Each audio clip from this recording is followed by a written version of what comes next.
I was pregnant with my first baby, I was interested in natural birth, but I didn't know a lot, and I asked my friend, how did you do it? And she told me, Maria, you need a Y. And I was like, well, what do you mean? She asked me, why is a specifically natural birth something that you want to achieve? When the going gets rough, you need a solid why to keep you motivated until the end. And at that point, I didn't have a clear why. Natural birth was just something that attracted me. But as far as I knew, it really made no difference to the mom or the baby. And wowzers, I was wrong. It wasn't until my Lamaze training that I came to fully appreciate the incredible benefits that a normal physiological birth brings to the baby, to the mom, and the dad for years to come. In this video, we're going to focus on the benefits to the baby. So if you don't have your why yet, stick around. You will be shocked at the many, many ways that natural birth sets your baby up for lifelong success. But first, my name is Maria. I'm a Lamaze certified childbirth educator, a birth doula, and owner of the app Natural Birth by Echo,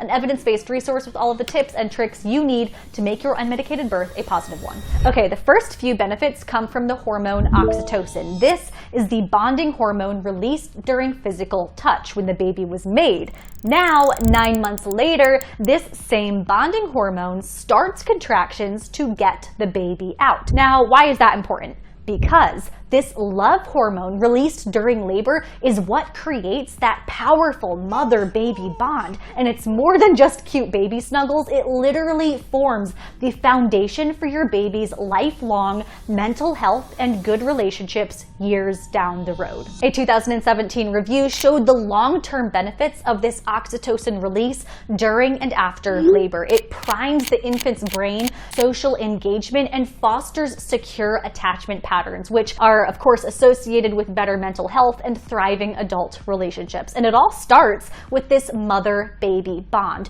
Your child's very first relationship is with you. You are the one who teaches her what love looks like, what security and friendship means. So when you get this first impression right and your baby arrives to a loving and present mother, then they are more likely to develop a secure attachment style. But wait, don't all mothers love their babies? What does this have to do with a natural birth? Of course, all mothers love and want the best for their babies. However, labor medications such as Pitocin, fentanyl, the epidural, these lower your oxytocin, so that primal instinctual bond and all of its benefits will be watered down. That's just an objective fact. When I had my first baby, I received Pitocin to induce labor, which then lowered my oxytocin, and I hate admitting this, but it took several days to warm up to my baby. The first time I held her, she didn't feel like mine, whereas with my second, it was a home birth, and it was completely natural, and the bond was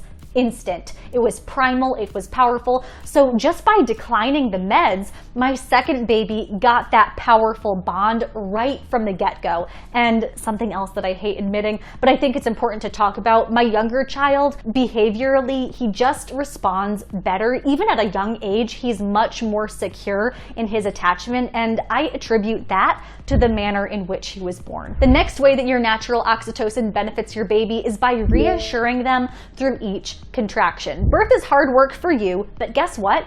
It's tough for your baby as well. For 9 months, they're swimming around warm, cozy, and safe when all of a sudden they're squeezed by these contractions that they don't understand. They're then forced through a rubber straitjacket and pulled out of the warm, familiar womb into a cold, bright, blinding alien world. Birth is scary for your baby. Fortunately, your oxytocin reassures them. It tells them that even though this weird thing is taking place all around me, my mother is still here. So by going natural and keeping your oxytocin levels high, you provide reassurance to your child that all is well. And according to Dr. Stuart Fishbein, who hosts the Birthing Instincts podcast, this is a possible explanation as to why unmedicated labors result in fewer cases of autism spectrum disorder. You heard that correctly. Going natural may lower your little one's likelihood of of ASD. There was a very interesting study that I will link below, and it found a small but significant link to epidural usage and autism diagnoses. On Dr. Stu's podcast, which I will also link below, he attributes this link to the lowered oxytocin received by epidural babies. Right at the start of life, oxytocin promotes better bonding and strong human relationships. So when this oxytocin is lowered, it could lead to the antisocial behaviors typical of an ASD diagnosis. Now, I really like Dr. Stu's interpretation, but we don't actually know why epidurals are linked with autism. If you have a theory, drop it in the comments because I'm very curious to hear your thoughts. So anyways, oxytocin is obviously super important, but moving on to another hormone, beta endorphins. What are those? Why do they matter? Beta endorphins are pleasure hormones designed to help you and your baby enjoy one another's company. Similar to oxytocin, it helps with bonding, breastfeeding, and lifelong mental health. Not only that, but this is really cool, beta endorphins protect your baby as they're squeezed with each contraction. A lot of people don't know this, but birth is actually super dangerous to your child. Each contraction temporarily restricts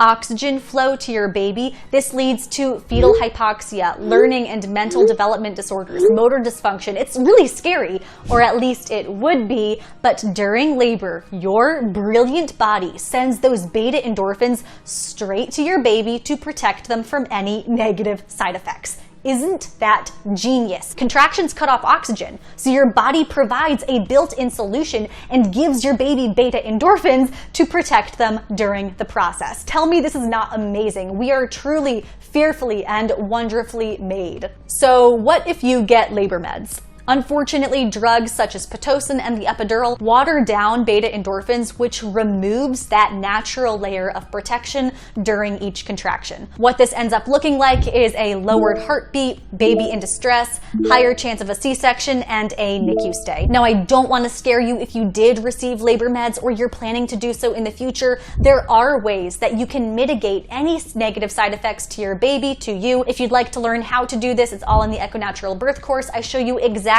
how to naturalize interventions to get the best possible outcome no matter what kind of birth you have. And that is linked below. Let's move on now to the end of labor. You're getting close to pushing and something amazing happens. Your body releases a group of hormones called catecholamines. Catecholamines pump you full of adrenaline to help you push. They also get to your baby who is swimming around with water in his lungs. So how is he going to take his first breath in a few minutes?